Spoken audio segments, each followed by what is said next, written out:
We're doing the slide today. We're going to be sliding on the 3rd string from the 2nd to 4th fret, followed by a ditty on the open 1st and 5th strings. The pattern is this.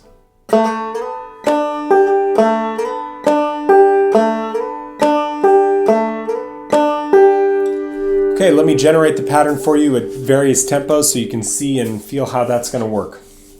Why don't we get this guy started? Let's start at 104.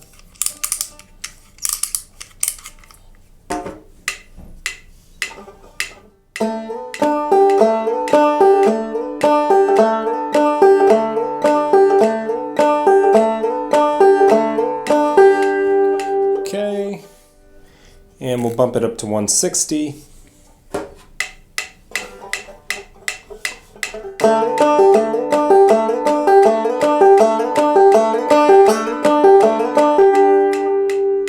And then we're going to bump it, let's max it out at 208.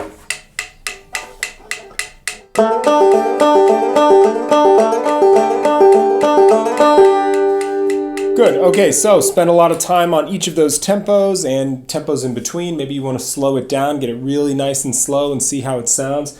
What you need to remember, a couple things with the slide. That you are still, like the other two techniques that we've done, you are dividing a quarter note into 2 eighth notes, so you want both the front half of your slide and the latter half of your slide to be equal in terms of time. So make sure you spend time on your initiating note of the slide. A lot of times I will hear people, when they slide, it'll be super quick and it'll sound rushed. So make sure you hear that clear delineation between the 2 eighth notes.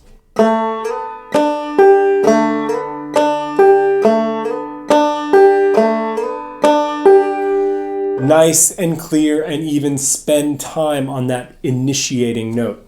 One thing that I do that helps with the slides is I gradually sort of squeeze into the slide. It's sort of, I play my initiating note and then there's a little bit of a release and then I squeeze up and into my destination note. And that helps me get a little bit of sustain going into that destination note. It also helps me avoid this sound. The sound that you get when you're sliding a whole step, in this case, and that sound of sort of gliding, dragging through that half step fret. We don't want to hear that. We want to hear the front half and we want to hear the back half, and then in between, there's a nice slippery slide going on. So practice that. You want a light touch. You'll notice I'm moving my thumb with the slide. We're going to break these rules. We're going to change these rules a little bit later, but for now, until further notice, slide with your whole hand, make a nice clear eighth note pattern, and let me know how you guys do. I will see you next week. Thank you.